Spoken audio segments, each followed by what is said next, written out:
চট্টগ্রাম আদালতের আইনজীবী অ্যাডভোকেট সাইফুল ইসলাম আলিফ হত্যা মামলার প্রধান আসামি সম্মিলিত সনাতনী জাগরণ জোটের মুখপাত্র চিন্ময় কৃষ্ণ দাসকে ফাঁসির আদেশ দিয়েছেন আদালত। দুপুরে চট্টগ্রাম মেট্রোপলিটন ম্যাজিস্ট্রেট কাজী শরীফুল ইসলামের আদালত এই আদেশ দেন। এর আগে কড়া নিরাপত্তায় চিন্ময় কৃষ্ণ দাসকে নেওয়া হয় আদালতে।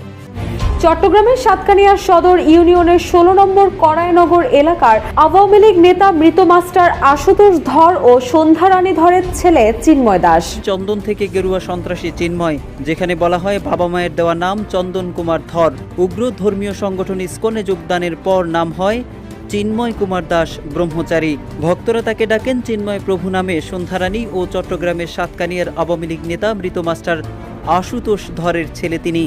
১৯৮৫ সালে আওয়ামী লীগের সমাবেশে যোগ দিতে গিয়ে স্ট্রোক করে মারা যান আশুতোষ ধর। ওই দিনই জন্ম হয় চিন্ময়ের। আওয়ামী লীগের সমাবেশে গিয়ে যেই আওয়ামী লীগ নেতা আওয়ামী লীগের জন্য জীবন বিলিয়ে দিয়েছে, সেই আওয়ামী লীগ নেতার ছেলে ইসকন নেতা চিন্ময় কৃষ্ণ দাস, সেও নিজের জীবন আওয়ামী লীগের জন্য উৎসর্গ করতে প্রস্তুত থাকবে, এটাই স্বাভাবিক। এবং সে কারণেই বাংলাদেশে ক্ষমতার পট পরিবর্তনের পর থেকে সংখ্যালঘু নির্যাতন সহ বিভিন্ন মিথ্যা অভিযোগ তুলে একের পর এক আওয়ামী লীগের ইন্ধনেই দেশের বিরুদ্ধে ষড়যন্ত্র করে আসছিল আওয়ামী লীগ নেতার ছেলে ইসকন নেতা চিন্ময় কৃষ্ণ দাস।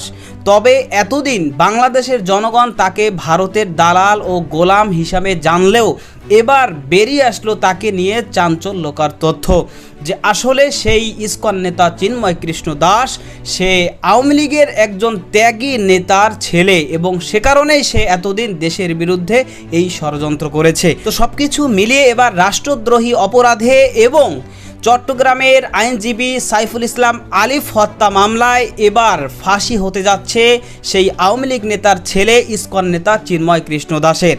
দর্শক, এ বিষয়ের কিছু অংশ ভিডিওর শুরুতে শিরোনামে আপনারা দেখে এসেছেন, বিস্তারিত দেখবেন পুরো ভিডিও জুড়ে। এই বিষয়গুলো দেখার পূর্বে আপনাদের একটা অনুরোধ করব, যারা আমাদের চ্যানেলে নতুন আসছেন চ্যানেলটি সাবস্ক্রাইব করে অল ক্লিক করে বেল আইকনটি চালু করে দিবেন, তাহলে নিত্য নতুন পরিবেশন করা আলোচিত সংবাদগুলো অটোমেটিকভাবে আপনারা পেয়ে যাবেন। দর্শক, চলুন আমরা দেখব যে আওয়ামী লীগের ত্যাগী নেতার ছেলে ইসকন নেতা চিন্ময় কৃষ্ণ দাস এর যে ফাঁসি হতে যাচ্ছে সেটা আমরা দেখার পূর্বে প্রথমে একটু দেখব যে তাকে নিয়ে যে এবার চাঞ্চল্যকর তথ্য বেরিয়ে আসছে যে ইসকন নেতা চিন্ময় কৃষ্ণ দাস সে আওয়ামী লীগের একজন ত্যাগী নেতার ছেলে, এবং আওয়ামী লীগের ইন্ধনে ও ভারতের ষড়যন্ত্রেই সে এতদিন ধরে বাংলাদেশের বিরুদ্ধে ষড়যন্ত্র করে আসছে। তো এ বিষয়ের চাঞ্চল্যকর তথ্যটা আমরা দেখে এরপর ওই বিষয়টা দেখব। ধৈর্য ধরে একটা লাইক দিয়ে ভিডিওটি দেখতে থাকুন এবং আপনার মতামত কমেন্টে লিখতে থাকুন।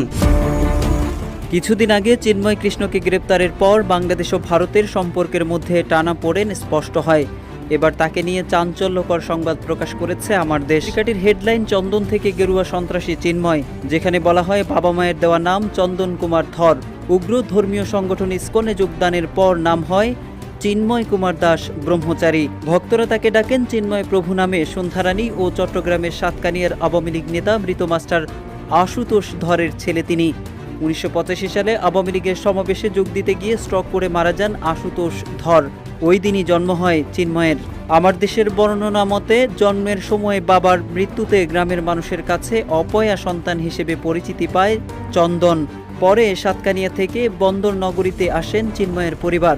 চট্টগ্রামের ছাত্রলীগের সঙ্গে জড়িত থাকা অবস্থায় হঠাৎ একদিন জানা গেল তিনি সন্ন্যাসী হয়েছেন। পরের গন্তব্য বিতর্কিত ইসকন।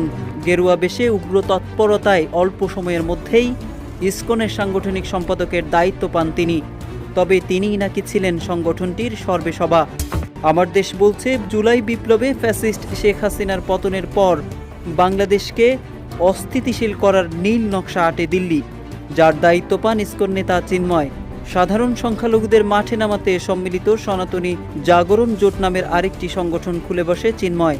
সরকারের একটি গোয়েন্দা সংস্থার কথা উল্লেখ করে পত্রিকাটি জানায়, ভারতের উগ্র হিন্দুত্ববাদী সংগঠন RSS এর পরিকল্পনায় ভারতপন্থী আরও কয়েকটি সংগঠনকে সঙ্গে নিয়ে নতুন এই জোটের আত্মপ্রকাশ ঘটানো হয়, যার সমন্বয় করছেন ভারতে পালিয়ে থাকা পতিত সরকারের সাবেক শিক্ষামন্ত্রী মুহিবুল হাসান চৌধুরী নওফেল। আমার দেশ জানায়, অন্তর্বর্তী সরকারকে ব্যর্থ বানাতে সক্রিয় ছিলেন তথাকথিত ধর্মীয় গুরু চিন্ময় ওরফে চন্দন। সেই লক্ষ্যে সরকার পতনের পরপরই 3 মাসে অন্তত 15টি বড় সমাবেশ করে হিন্দুদের উস্কে দেন তিনি।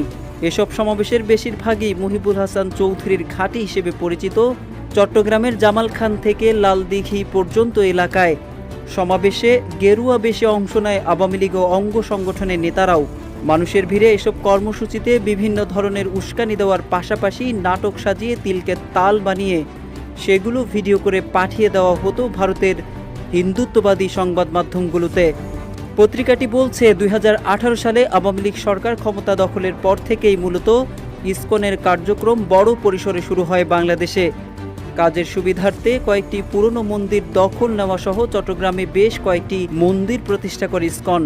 বিভিন্ন সরকারি বেসরকারি অফিসে কর্মরত হিন্দু সম্প্রদায়ের কর্মকর্তাদের টার্গেট করে চলে সদস্য সংগ্রহের কাজ। একটি গোয়েন্দা সংস্থা শুধু চট্টগ্রাম বন্দরে ইসকনের 50 সদস্যের তালিকা সংগ্রহ করেছে। আমার দেশকে নিরাপত্তা বিশ্লেষক মেজর জেনারেল অবসরপ্রাপ্ত ALM ফজলুর রহমান জানান, ইসকনের তৎপরতা চট্টগ্রাম ও রংপুর কেন্দ্রিক। বান্দরবানের সন্ত্রাসী সংগঠন KNF এর নাথান বম আশ্রয় প্রশ্রয় ও অস্ত্র পাচ্ছে ভারত থেকে। চট্টগ্রাম ও বান্দরবানের নিয়ন্ত্রণ পেলে মিজোরামের সঙ্গে সরাসরি যোগাযোগ স্থাপিত হবে ভারতের। অন্যদিকে রংপুর নিয়ন্ত্রণে এলে চিকেন নেকের সঙ্গে তাদের যোগাযোগটা সহজ হয়। মূলত এই টার্গেটেই মাঠে নেমেছে ইসকন। এই দুই জায়গায় বিপুল পরিমাণ জমিও কিনেছে সংগঠনটি, যা তাদের দীর্ঘমেয়াদী পরিকল্পনার অংশ হিসেবে মনে করেন এই নিরাপত্তা বিশ্লেষক। তবে গোয়েন্দা সংস্থাগুলো বলছে ভারতের এই পরিকল্পনা ভেস্তে গেছে শেখ হাসিনা সরকারের পতনের মধ্য দিয়ে, আর তাই প্ল্যান বির অংশ হিসেবে টার্গেট করা হয়েছে চট্টগ্রামকে। কারণ চট্টগ্রাম শহরের প্রাণকেন্দ্র নওফেলের নির্বাচনী এলাকা ঘিরে অন্তত 54,000 সনাতনী সম্প্রদায়ের মানুষের বসবাস, যাদের মধ্যে জামাল খান, বান্ডেল কলোনি, আন্দরকিল্লা, কোতোয়ালি এলাকায় রয়েছে ইসকনের শক্ত অবস্থান। সেজন্য সরকার পতনের পর তারা চট্টগ্রামকেই বেছে নেয় অস্থিরতা তৈরির কি পয়েন্ট হিসেবে। বলা হয়, গত দুর্গাপূজায় ইসলামী একটি সাংস্কৃতিক সংগঠনের কর্মীদের ডেকে নিয়ে মঞ্চে তুলে ইসলামী গান পরিবেশনের ঘটনাটিও ছিল ধুরন্ধর ইসকনের কুটচাল। আমার দেশের প্রতিবেদনে বলা হয়েছে, কথিত সনাতন জাগরণী জোটের কর্মসূচিতে জাতীয় পতাকার অবমাননার পর BSF এর বাংলাদেশিদের খুন হওয়ার ঘটনায় ভারতের পক্ষে প্রকাশ্যে অবস্থান করেছে চিন্ময়। পত্রিকাটি জানায়, চিন্ময় দাসের বিরুদ্ধে অন্তত 10 শিশুকে ধর্ষণ ও বলাৎকারের অভিযোগ রয়েছে। এদিকে চট্টগ্রামের হাজারীগলিতে পুলিশ ও সেনা সদস্যদের উপর চিন্ময়ের নির্দেশে অ্যাসিড নিক্ষেপ ও আইনজীবী আলিফ হত্যার কথা উল্লেখ করা হয় প্রতিবেদনে। জাতীয় পতাকা অবমাননার অভিযোগে রাষ্ট্রদ্রোহের মামলায় গ্রেফতার সম্মিলিত সনাতনী জাগরণ জোটের মুখপাত্র চিন্ময় কৃষ্ণ দাসের জামিন শুনানি 1 মাস পিছিয়েছে। পরবর্তী দিন ধার্য হয়েছে 2 জানুয়ারি। চিন্ময় কৃষ্ণের পক্ষে কোনো আইনজীবী উপস্থিত না থাকায় শুনানি পিছিয়ে দেন আদালত। এদিকে সাইফুল হত্যায় জড়িতদের বিচার দাবিতে বিক্ষোভ করেছেন আইনজীবীরা। শুনানি ঘিরে জোরদার করা হয়েছে নিরাপত্তা ব্যবস্থা।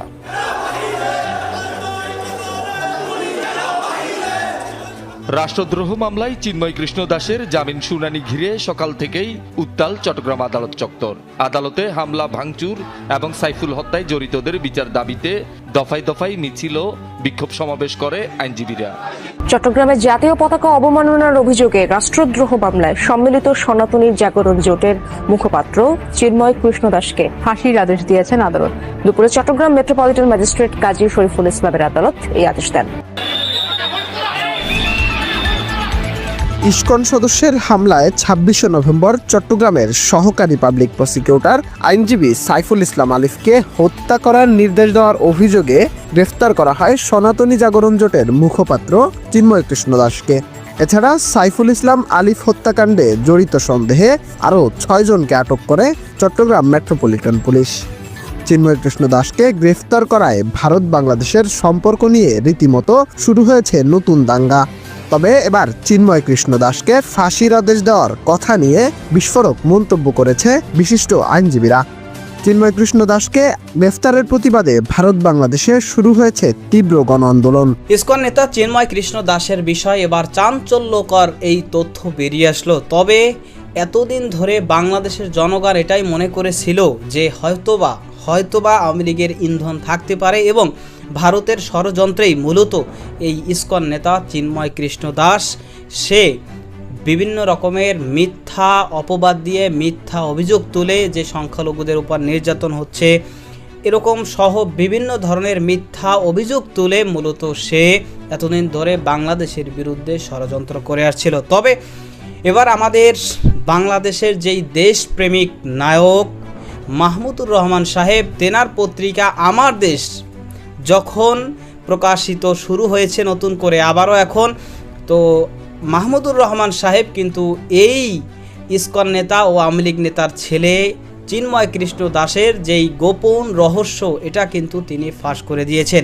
এবং তারপর থেকেই গোটা বাংলাদেশে এই বিষয়টা নিয়েই কিন্তু আলোচনা চলছে যে আসলে এই যে ইসকন নেতা চিন্ময় কৃষ্ণ দাস, সে আওয়ামী লীগের একজন ত্যাগী নেতার ছেলে এবং সেই কারণেই সে আওয়ামী লীগ ক্ষমতাচ্যুত হওয়ার পর থেকে, বাংলাদেশে ক্ষমতার পট পরিবর্তনের পর থেকে সে আওয়ামী লীগের পক্ষে কাজ করে এবং আওয়ামী লীগকে পুনর্বাসনের উদ্দেশ্যেই মূলত আওয়ামী লীগের ইন্ধনে এবং ভারতের ষড়যন্ত্রেই সে এই মিথ্যা অভিযোগগুলো তুলে সে আওয়ামী লীগের যেই সমস্ত নেতা কর্মীরা রয়েছে তাদেরকে সাথে নিয়ে সে বাংলাদেশের বিরুদ্ধে ষড়যন্ত্র একের পর এক করে আসতেছিল। এবং আমরা তখন দেখেছি যে বিগত 1 থেকে 1.5 দশকের মধ্যে এই ইসকন নেতা অথবা সংখ্যালঘুরা এত বড় সমাবেশ কখনো তারা করেনি এবং তাদের কোনো দাবিও তারা উপস্থাপন করেনি। অথচ এই আওয়ামী লীগ সরকারের ক্ষমতাচ্যুত হওয়ার পর, বাংলাদেশে ক্ষমতার পট পরিবর্তনের পর দেখলাম যে একের পর এক এই সংখ্যালঘু চিন্ময় কৃষ্ণ দাস সহ আরও যারা রয়েছে তারা বিভিন্ন মিথ্যা অভিযোগ তুলে একের পর এক তারা সমাবেশ করছে দেশের বিরুদ্ধে, সরকারের বিরুদ্ধে একের পর এক ষড়যন্ত্র তারা করে আসছিল। এবং প্রত্যেকটা সমাবেশে আমরা দেখলাম যে লক্ষ লক্ষ মানুষ সেখানে উপস্থিত হয়েছে। তো এই কারণে তখনই কিন্তু বাংলাদেশের জনগণের মনে প্রশ্ন জেগেছিল যে এই যে সংখ্যালঘুদের সমাবেশ, এই সমাবেশে যে লক্ষ লক্ষ মানুষ উপস্থিত হচ্ছে, এই লক্ষ লক্ষ মানুষ কোথা থেকে আসছে? এই লক্ষ লক্ষ সংখ্যালঘুদেরকে তো বিগত 1.5 দশকে কখনো আমরা দেখিনি, তাহলে এখন লাখ লাখ মানুষ একত্রিত হয়ে সমাবেশ করছে, এরা কোথা থেকে আসলো, এরা কারা? এই প্রশ্ন কিন্তু তখনই আমাদের মনে জেগেছিল। এবার কিন্তু মাহমুদুর রহমান সাহেব তিনি এই বিষয়টাকে পানির মতো ক্লিয়ার করে দিলেন যে এই সমাবেশে মূলত আওয়ামী লীগের নেতা কর্মী সমর্থক যারাই রয়েছে বাংলাদেশে, তারাই সেই সংখ্যালঘুদের নাম দিয়ে তারা তখন সেই সমাবেশে যোগ দিয়ে এরপরে অনেক মানুষের উপস্থিতি তারা সেখানে দেখিয়েছিল। তো সে কারণেই কিন্তু এবার এই ইসকন নেতা চিন্ময় কৃষ্ণ দাস, আওয়ামী লীগ নেতার ছেলে, সে কঠিনভাবে ফেঁসে যাচ্ছে এবং রাষ্ট্রীয় আইনের লঙ্ঘন করায়, বিশেষ করে রাষ্ট্রদ্রোহী সে যে অপরাধ করেছে এবং পাশাপাশি চট্টগ্রামের সাইফুল ইসলাম আলিফ সরকারি আইনজীবী হত্যায় সে কিন্তু কঠিনভাবে ফেঁসে গিয়েছে। তাই এই দুই যে অপরাধ, এই অপরাধের সর্বোচ্চ শাস্তি মৃত্যুদণ্ড, তাই তাকে ফাঁসির সাজাও দেওয়া হতে পারে। দর্শক, আপনিও এই বিষয়ের সাথে একমত পোষণ করেন কিনা সেটা কমেন্ট সেকশনে জানাতে পারেন। ভালো থাকবেন, সুস্থ থাকবেন, দেখা হবে নতুন কোনো ভিডিওতে, কথা হবে নতুন কোনো বিষয়ে। আজকে পর্যন্তই, আসসালামু আলাইকুম রহমতুল্লাহ।